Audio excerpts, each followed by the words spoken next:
questions. Questions. The Honourable Leader of the Opposition.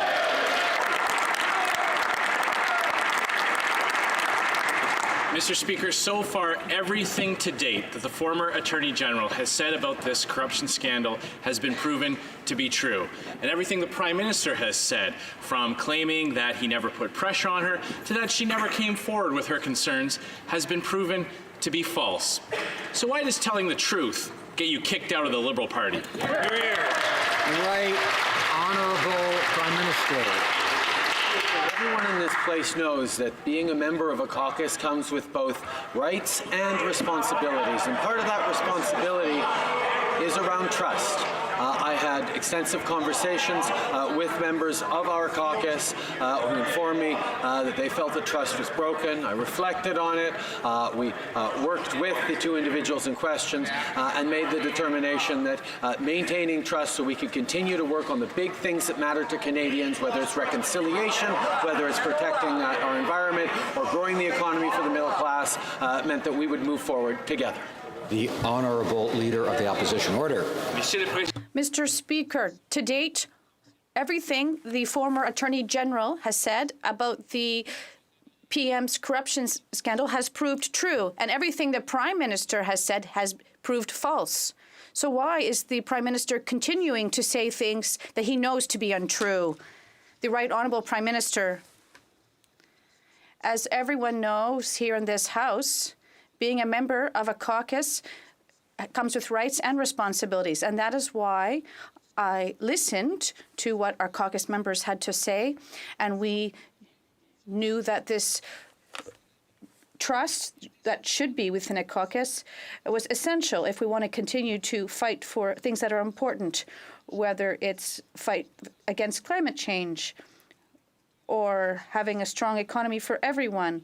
And that is why we took this difficult decision, and we're going to continue united on things that matter. The Honourable Leader of the Opposition. Trust that has been broken is between this Prime Minister and Canadians who have seen his abuse of power. Now, he's trying to chalk this all up as some kind of internal Liberal civil war, like the Martin Chrétien days. But this is different. This isn't about factions within caucus. This is about two strong individuals who saw something that was wrong and decided to stand up to it.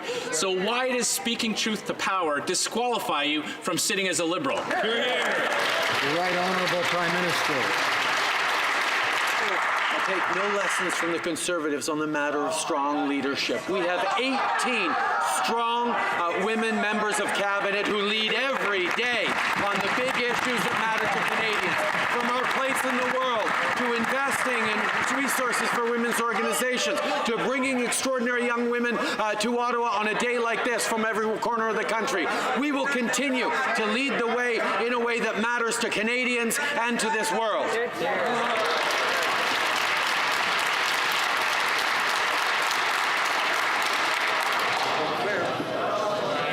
Order. The Honourable Leader of the Opposition.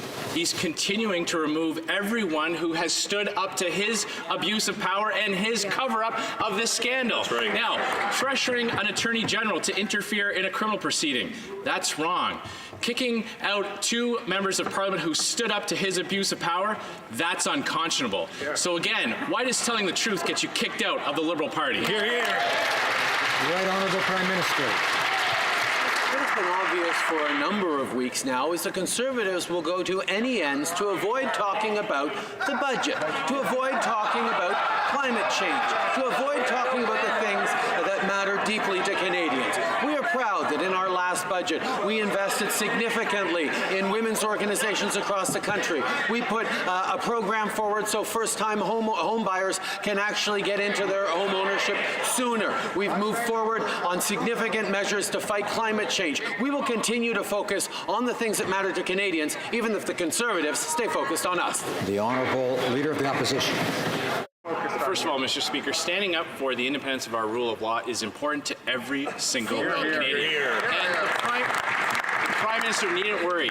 We can talk about the falsehoods that he says about his record later. But today we're talking about the things that he has said about this scandal that just aren't true. We've all heard the tape. We know now that the Prime Minister sent in his top officials to pressure the former Attorney General. And we've seen him kick out those individuals who stood up to him. So again, why is the Liberal Party safe for those who spread falsehoods, but not safe for truth tellers? The Right Honourable Prime Minister.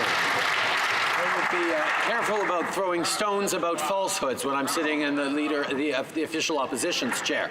The fact of the matter is we are going to continue to focus on the things that matter to Canadians. And yes, the integrity of our institutions and the rule of law matter deeply to Canadians like they matter to us. And that is why we will continue to respect our institutions and the rule of law, even as we fight for jobs. We stand up for workers across this country, and we continue to do the things that Canadians expected us to do after 10 years of failure by the Conservatives.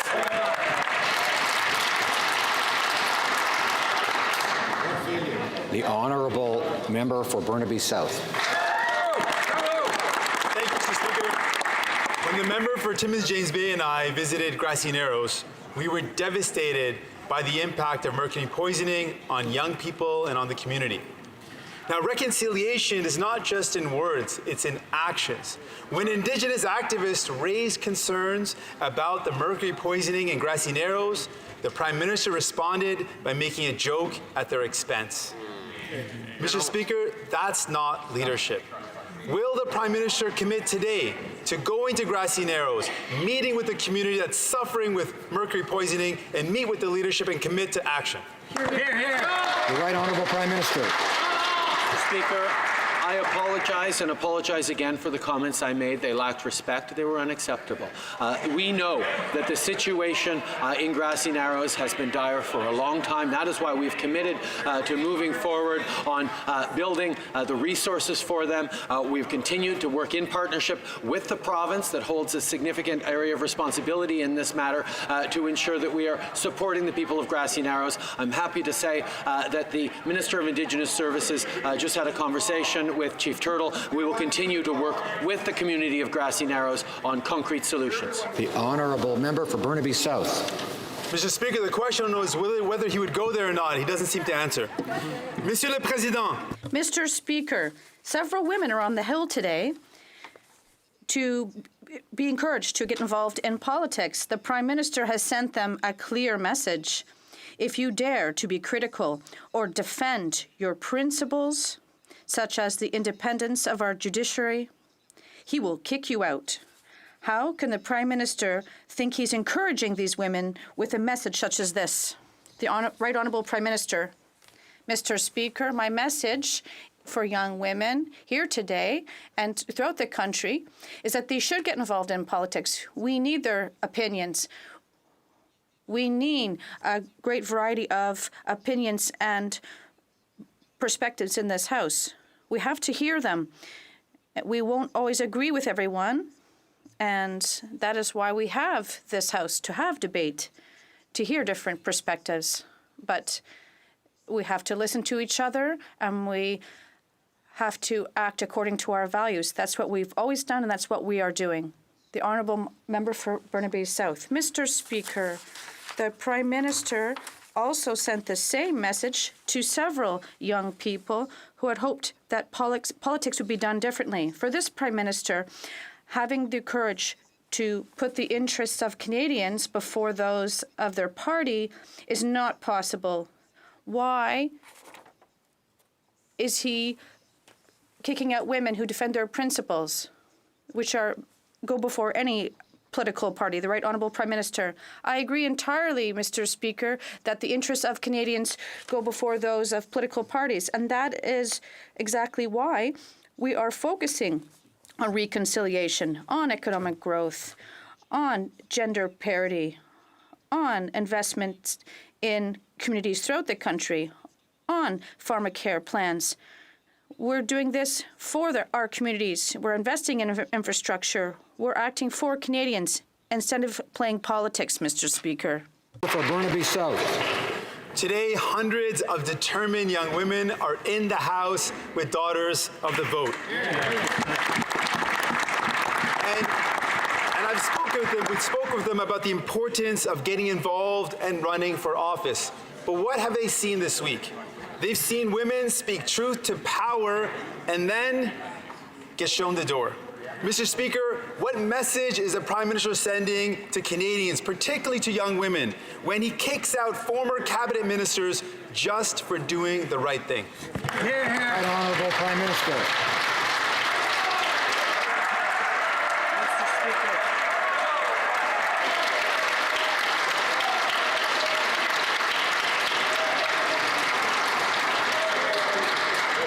Order.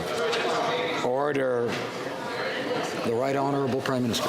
Mr. Speaker, I am certain that the member for Burnaby South did not mean to even inadvertently disparage the extraordinary women who remain in our government, who continue to lead every day on issues that matter deeply to Canadians, whether it's foreign affairs, whether it's official languages, whether it's employment, whether it's the status of women, whether it's the very first Minister of Agriculture who happens to be a woman, whether it's the first woman government House Leader. There is an extraordinary range of strong women in all seats in this House that are making a difference with what they deeply believe in. I know he didn't mean to disparage any one of them.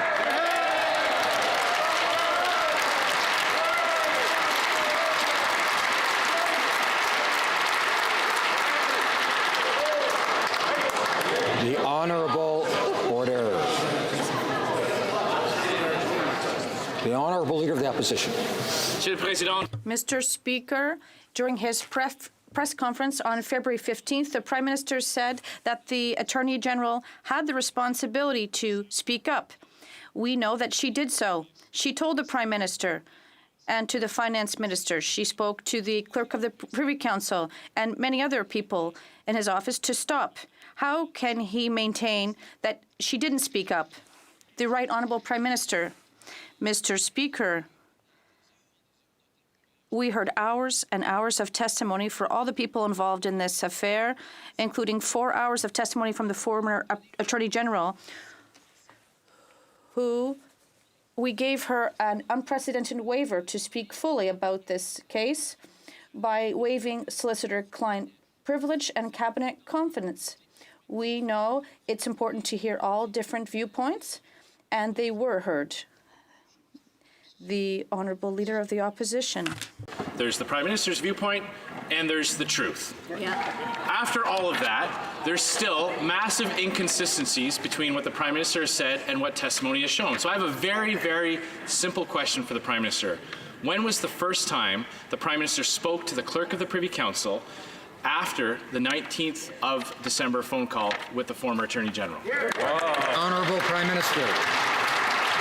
Mr. Speaker, both my office and the clerk himself have confirmed that I did not get a debrief on that particular conversation. Mr. Speaker, but what we see once again is the members opposite trying to talk about anything other than the economy, the budget, the canola challenge that our Western farmers are facing right now, the kinds of things that matter to Canadians. It's been 339 days, Mr. Speaker, since the member opposite promised Canadians he'd soon release a climate change plan, and we're still waiting. No wonder he doesn't want to talk.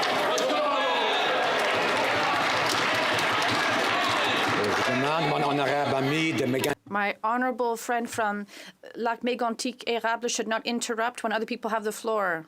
The Honourable Leader of the Opposition. I didn't ask if he got a debrief. I asked when the first time he spoke to the Clerk of the Privy Council was after that phone call. So I'll try it a slightly different way. Did the Prime Minister know anything about that phone call between the Clerk of the Privy Council and the former Attorney General on December 19th? Yes. What do we know? Or no? Honourable Prime Minister. There have been hours and hours of testimony at the Justice Committee by a broad range of actors in this, including by the former Attorney General herself, who was given an unprecedented waiver that allowed her to speak fully on matters regarding SNC-Lavalin and her time as Attorney General. I can understand that the members opposite want to stay on this and not want to talk about the fact that they have no plan to fight climate change, that they have no plan for the economy, that they have no plan for ensuring jobs of the future, that they continue to need to play politics. The Honourable Leader of the Opposition. Order. Mr. Speaker, he can't answer a simple yes or no question. There are only two options. Either he knew about it or he didn't know about it. So, once again, did the Prime Minister know anything about that phone call on December 19th between the former Attorney General and the Clerk of the Privy Council? There's only one option. Is it yes or is it no? The Honourable Prime Minister. We have a Justice Committee that has been tasked with looking into this matter. We have an Ethics Commissioner that, for those people watching today, has as a role to make determinations about what's going on in this House. Now, in this House, members opposite are free to make all sorts of accusations, allegations, and sling mud as they will. But we have an Ethics and Conflict of Interest Commissioner who is tasked with digging to the bottom of things to understand what is political dross and what is reality. That is the work that we support. That is what we will continue. The Honourable Leader of the Opposition. Mr. Speaker, nobody would have to dig through anything if this Prime Minister didn't abuse his power to interfere in a court proceeding. Nobody would have to dig through anything if this Prime Minister could just answer a simple question. Did he know about that phone call on December 19th?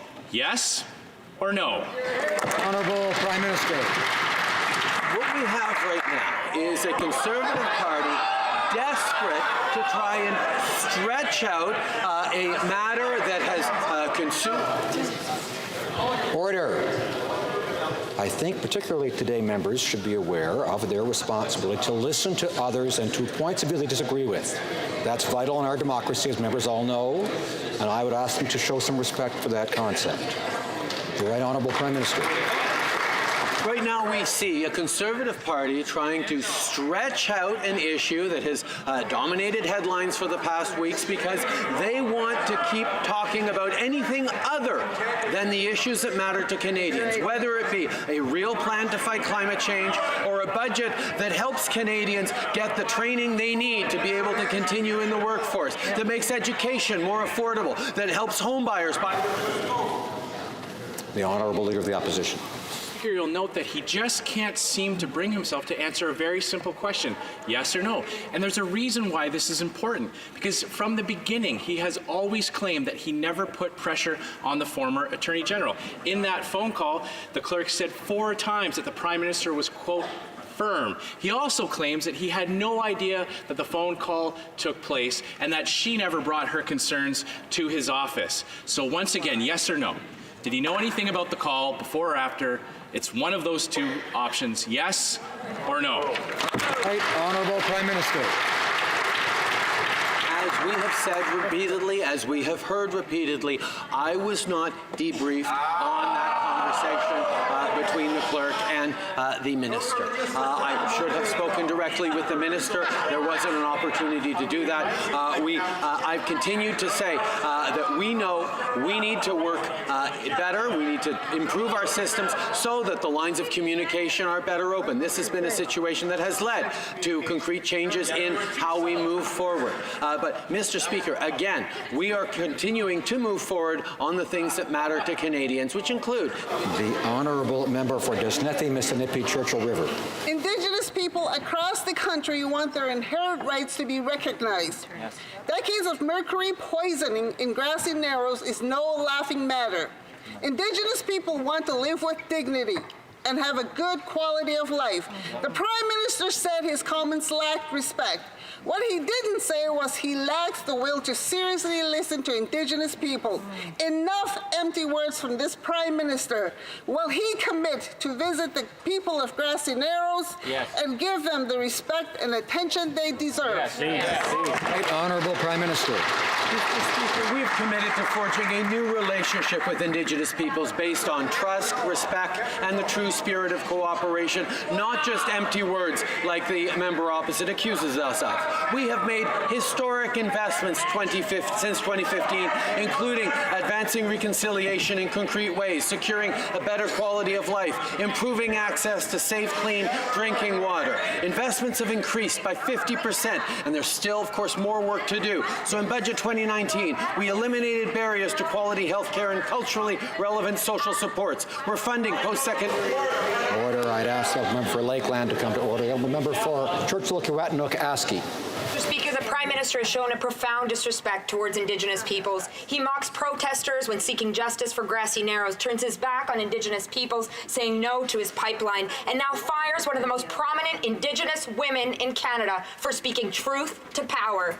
Indigenous peoples have had enough of this disrespect. Colonialism is alive and well in this country. Many still live in third world living conditions. So why won't this Prime Minister listen to what they are saying? And why does he continuously show such disrespect to Indigenous peoples? Right, Honourable Prime Minister.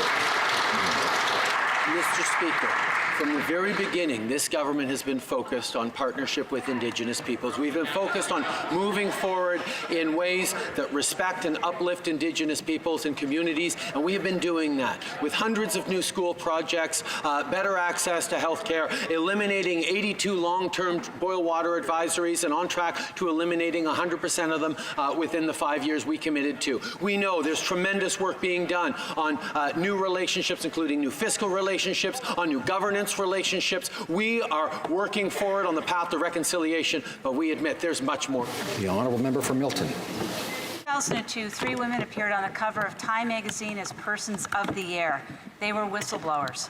They took risks to reveal illegal or unethical practices in their own organizations. And these women inspired me when I was a young lawyer in 2002. And today we have 2 more women who are probably very inspiring for the women across this country who also took risks to speak their truth. And indeed, they were thrown out the door of the Liberal Party. Mr. Speaker, why has the Prime Minister decided that whistleblowers need to be punished and not appreciated? Honourable Prime Minister.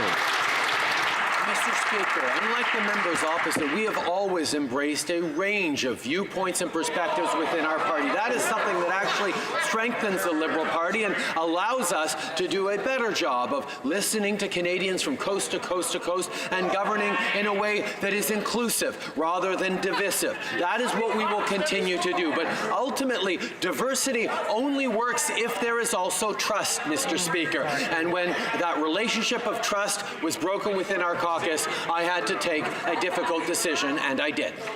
The Honourable Member for Milton. Order. Trust goes both ways, doesn't it? And I think that's something the Prime Minister needs to remember.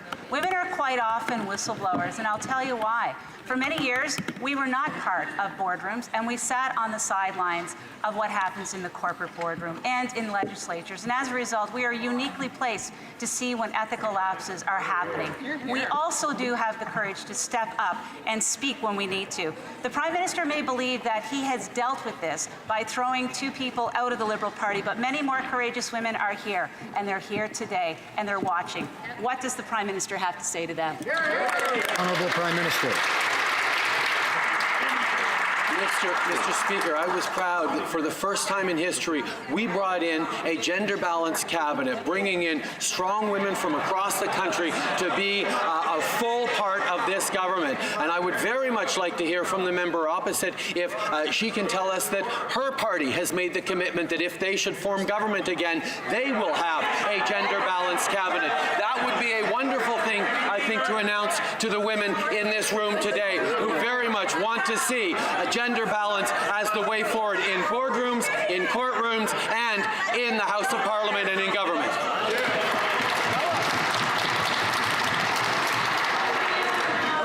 Order. Order. Order. The Honourable Minister of the Status of Women and the member for Milton will come to order. The Honourable Member for Richmond, Arthur-Basker. The Prime Minister has just said that he is proud of having diversity, but as soon as 2 women have the courage to be transparent and honest and tell the truth, the first thing he does is he kicks them out of the Liberal caucus. And meanwhile, we still have the same issue. We have a Prime Minister who got involved in a legal file, in a criminal file, and this, if he has nothing to hide, will he allow the disclosure of documents from his former Clerk of the Privy Council, Michael Wernick? The Right Honourable Prime Minister. Mr. Speaker, what the member is saying is untrue. We didn't act right away. We took weeks and weeks to try and see if there was a way that we could bring the caucus together and to work with the individuals in question. We wanted to move forward as a united team, reflecting Canadians' priorities. We took this very seriously. Our new leadership approach tried to unite people and include various perspectives. When we saw that the relationship of trust had been broken, we had to act. The Honourable Member for Richmond, Arthabaska. Mr. Speaker, my question was simple. La Presse has requested access to all the documents from Michael Wernick from November 1st to December 15th. What did the government reply? That the documents would only be available in 240 days. What a coincidence. 4 weeks after the elections. If the Prime Minister has nothing to hide, can he commit today, in front of us here in this House, in front of Canadians, to make these documents available like the La Presse requested? The Right Honourable Prime Minister. Mr. Speaker, our government strengthened the access to information system, and we're examining this request, and we're going to respond in due time when we will have the opportunity to do so. We firmly believe in access to information, in transparency, and notably in the extraordinary work that journalists throughout the country are doing to protect our democracy and to keep Canadians informed. We're east. Today in this chamber, dozens of the daughters of the vote turned their backs to this Prime Minister. Why? Because they support strong, independent women speaking truth to power. Because they know integrity is the cornerstone of your character. By kicking the first Indigenous Attorney General of Canada out of caucus for upholding the law, the Prime Minister has made it clear that principled women who dare to stand up to him are not welcome in the Liberal Party. Is this what a self-proclaimed feminist looks like in 2019?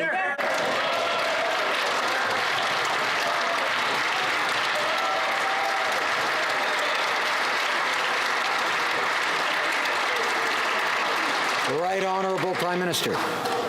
Mr. Speaker, as a government, we have moved forward in significant and meaningful ways on gender equality. I'm proud of our development assistance policy that is fundamentally feminist. I'm proud that we've put forward budgets with a GBA plus analysis. I'm proud that we've moved forward on pay equity, that we've moved forward on funding for women's organizations across this country, that we've moved forward on a gender-balanced cabinet. I recognize there is much more to do, and I am proud that there is now a contest amongst party leaders to see who can be the better feminist. I think that's a great thing for this country. I think that's a great thing for Parliament.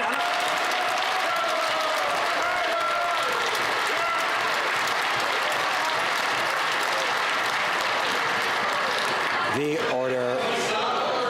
Order. Order. The Honourable Member. Order.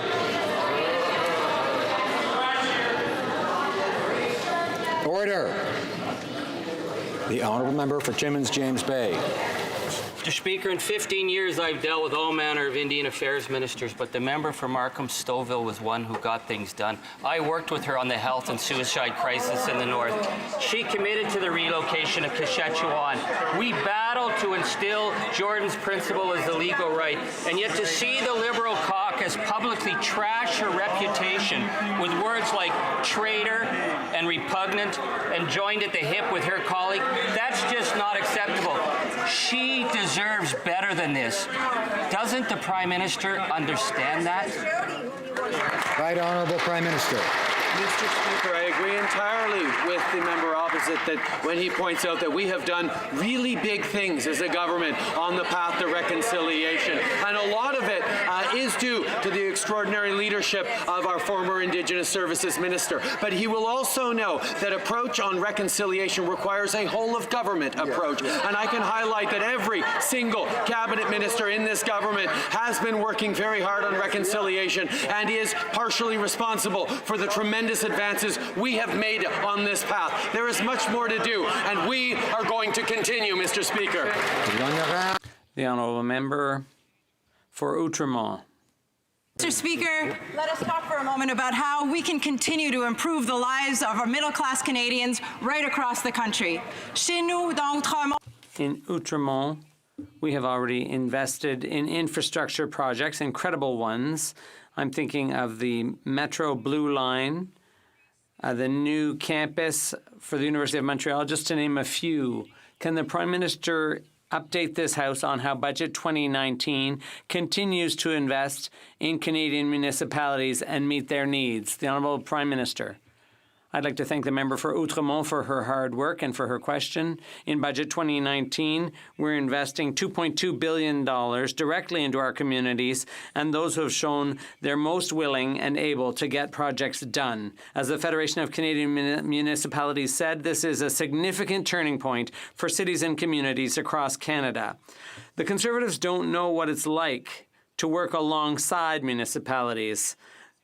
Their record was 10 years of neglect.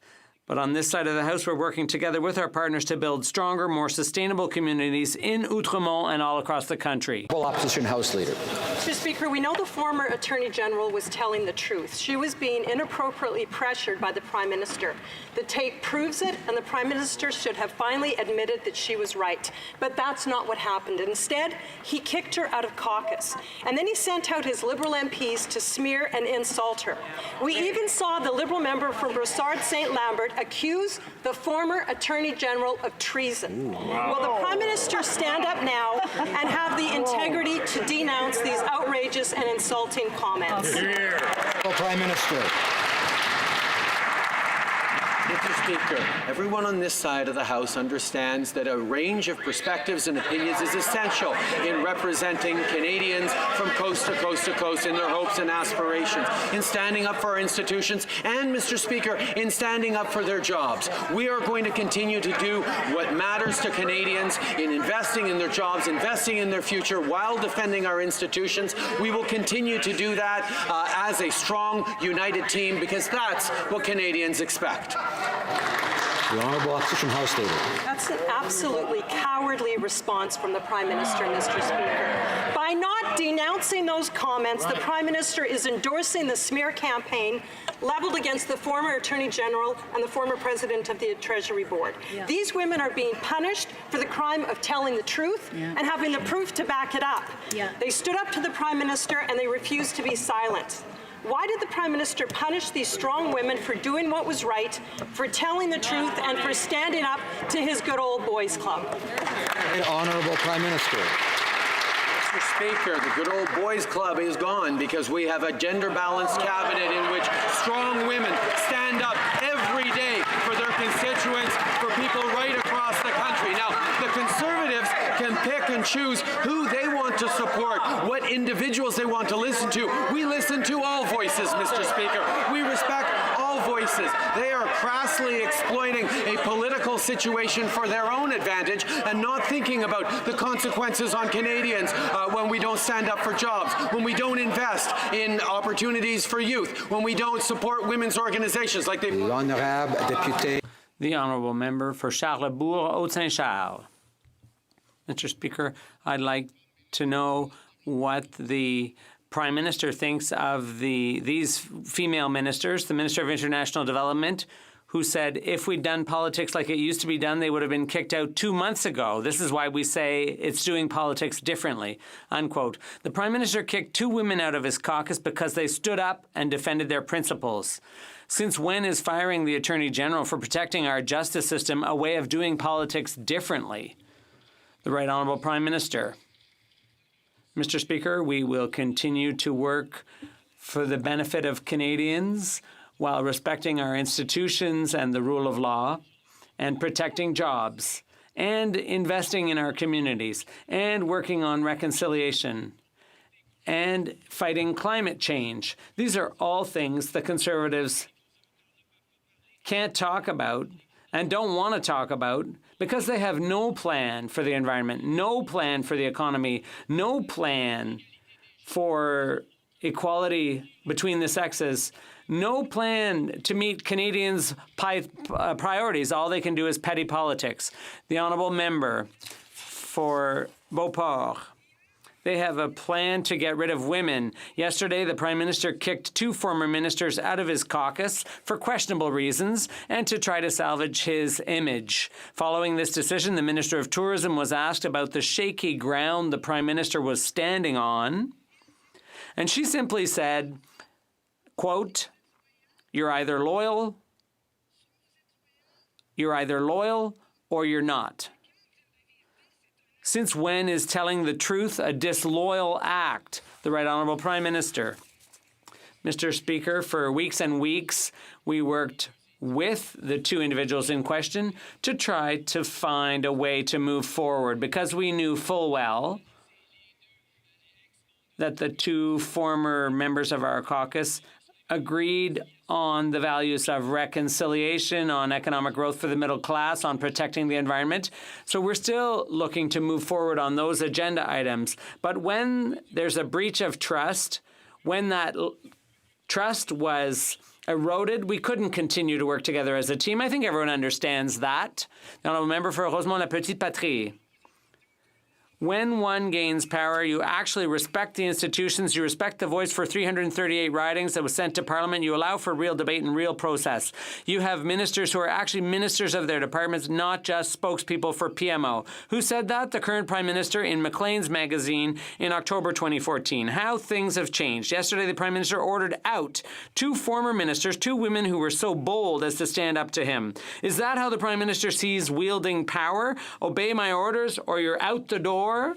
The Right Honourable Prime Minister. On the contrary, Mr. Speaker, on this side of the House, we listen and respect all voices. But the members opposite don't want to listen to those who are still in our caucus, those who are still in our cabinet, those who want to talk about the work this government continues to do to deliver in concrete terms on our promises to Canadians, to invest in the middle class and Canadians. We have a united team where there is still a relationship of trust amongst us. Unfortunately, the 2 former members of our caucus, for them, that trust was broken. The Honourable Member. In the last election, the Liberal Party made a lot of promises, changing the way we vote, getting rid of subsidies to the oil patch, boosting development assistance, respecting First Nations, cracking down on tax cheats. None of that's been done.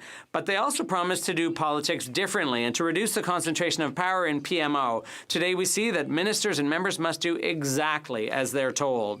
Does the Prime Minister realize he no longer has any credibility and that everyone has lost confidence in him? The Right Honourable Prime Minister. We were elected on a promise to invest in the middle class and in our communities, and that's precisely what we've done. We have helped create over 900,000 new jobs. We've reduced the unemployment rate to its lowest rate in over 40 years. We have made our growth among the highest in the G7. We continue to demonstrate that growth requires the middle class because we are investing in the middle class. We are delivering on the promises we made, and that's what Canadians expect. Member for Carleton. Right, the Prime Minister told Canadians, if anyone thought he'd done anything wrong on SNC, then, quote, it was their responsibility to come forward, and no one did. Yet text messages, journal entries, and audio recordings prove the former Attorney General did come forward and complain to him and his top staff on September 16th, 17th, 19th, October 26th, November 22nd, December 5th, 18th, and 19th. Does he really claim that he knew absolutely nothing about the complaint she brought forward in more than a half-dozen meetings? The Honourable Prime Minister. Mr. Speaker, in my direct encounter meeting with the former Attorney General in September, I confirmed to her that the decision around DPA was hers and hers alone. That is what has been clear throughout this entire process. There have been 13 hours of testimony, including 4 by the former Attorney General, allowed for by the fact that we put forward an unprecedented waiver that suspended solicitor-client privilege in this matter, that suspended cabinet confidentiality so that she could speak fully to this matter that was being looked at by the Justice Committee. The member for Carleton. And at that September meeting, the Attorney General reports that she looked the Prime Minister in the eye and said, "Are you interfering with my role as Attorney General?" Because I strongly advise against it. Does the Prime Minister remember her saying any such thing? Honourable Prime Minister. And Mr. Speaker, once she said that, I responded, no, I am not. It is her decision to make. And she then committed to revisit and look into the decision once again, Mr. Speaker. All these are elements in the testimony that we have heard, that the Justice Committee examined exhaustively. But once again, we see the member opposite is desperate to talk about anything other than our budget, anything other than the economic growth we're putting forward, anything other than our concrete plan to fight climate change, because they have no plan on any of that. No plan. The honourable member for Carleton. And now the Prime Minister has caught himself in a trap of his own making. He came out on February 15th and said that no one had come forward to raise any concerns about his conduct. And now he admits on the floor of the House of Commons that way before, in September, his own Attorney General asked him to his face if he was interfering. Why is it the Prime Minister having so much difficulty remembering his story? Is it because it's simply not true?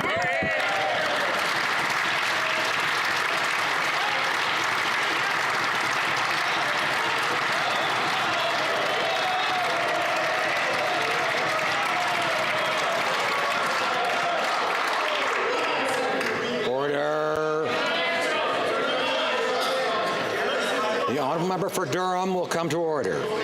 Order. The honourable member for Banff Airdrie also. The Right Honourable Prime Minister. Once again, Mr. Speaker, the member opposite is twisting himself into rhetorical knots to try and make a point that simply is not there.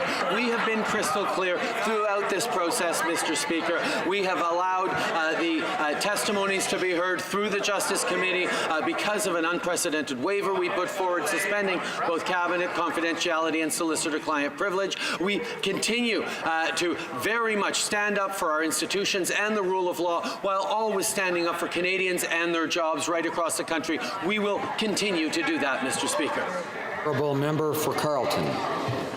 Well, now the Prime Minister has effectively admitted that when he looked 37 million Canadians in the eye on February the 15th and told them that the Attorney General had never spoken a word about her concerns, that he was stating a patent falsehood. There is a word for that kind of falsehood that I cannot utter on the floor of the House of Commons. Will the Prime Minister, having now caught himself in his own trap of contradiction and deception, now apologize to the Canadian people for stating that falsehood on February 15th?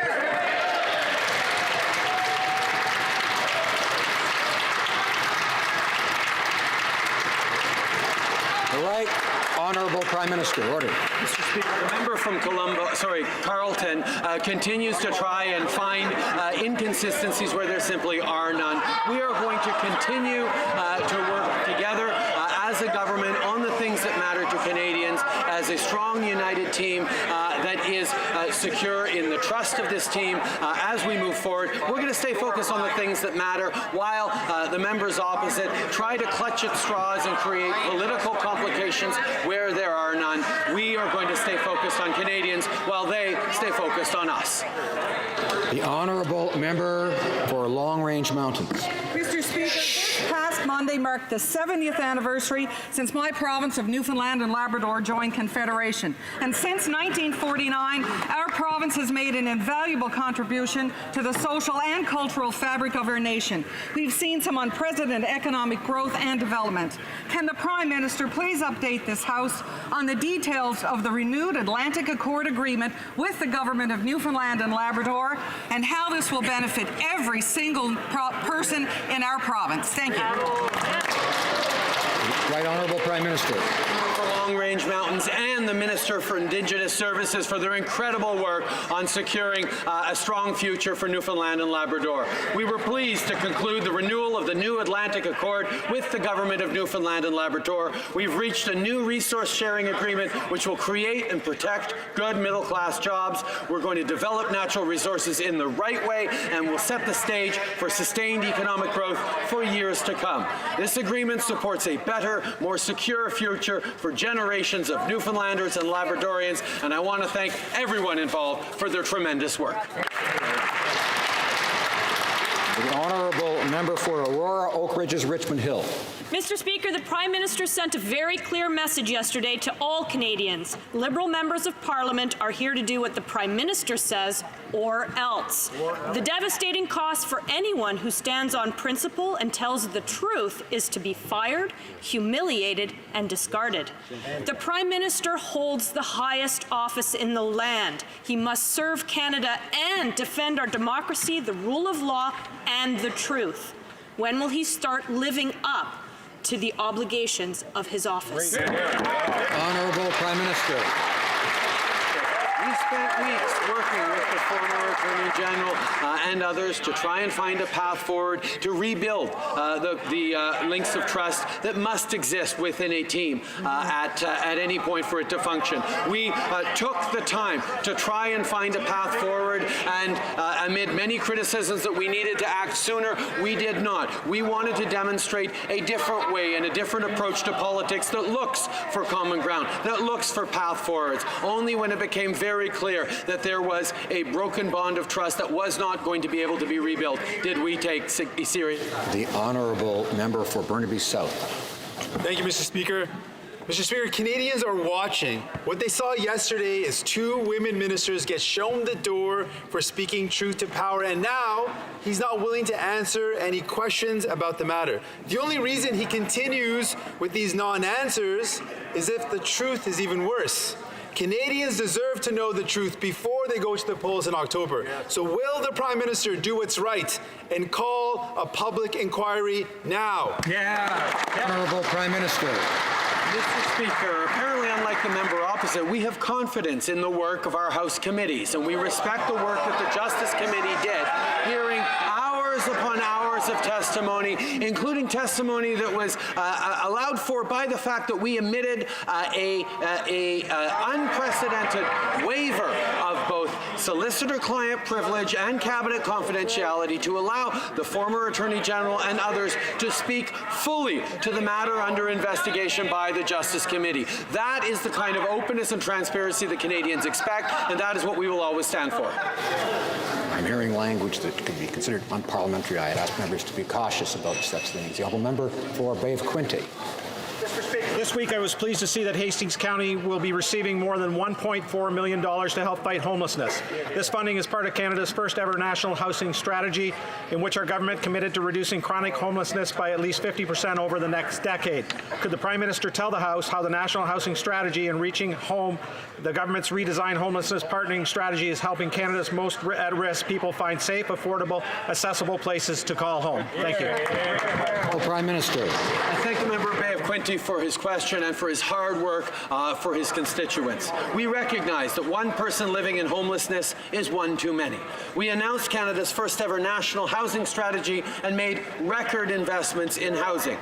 Reaching Home, our homelessness partnering strategy, sets ambitious targets and doubles funding to fight homelessness, reducing it by 50% in the coming years. Reaching Home makes more communities eligible to receive funding, helps us meet our ambitious targets, and mostly helps vulnerable people across our country. Member for Chilliwack Hope. Canadians watched with disgust as these Liberals stood and applauded as the Prime Minister kicked 2 MPs out of the Liberal Party for having the audacity to stand up to him and speak truth to power. These Liberals may have decided that there is no greater principle than covering up corruption, but Canadians know better. Throughout this entire affair, the Prime Minister has refused to tell the truth about his involvement in a concerted campaign to interfere in an ongoing criminal investigation. So why doesn't he just do the honorable thing for once, apologize and resign?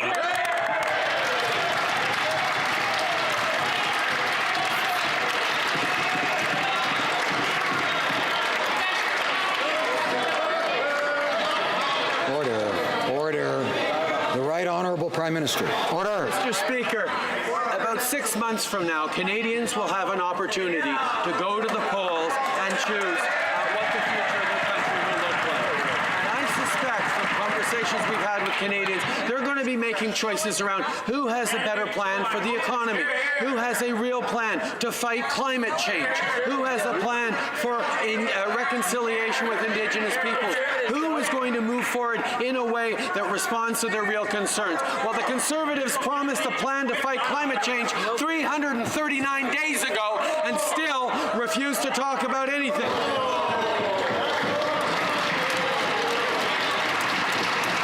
The honourable member for Whitby. Order. Mr. Speaker, today we had 338 Daughters of the Vote take their seats in the House of Commons. They represented the strength and integrity that Canadians value. This morning, as we listened to their statements, I was inspired and acutely understand that they get it. They understand the power of their actions, the power of unity, and the power of their voice. I want to encourage them to continue to speak their truth and to continue to stand up for justice, and we stand with you. The Honourable Prime Minister. For Whitby for her strong words and her unflagging compassion and passion for bringing Canada forward. Bringing more women into the political process and our democratic institutions is fundamental if we are to achieve gender equality. That's why the work of Equal Voice and the Daughters of the Vote is so timely and crucial. And that's why we were proud to invest $3.8 million for Daughters of the Vote. I thank Equal Voice and the Daughters of the Vote program for its important work, and I wish great success for all the daughters who are here in Ottawa this week.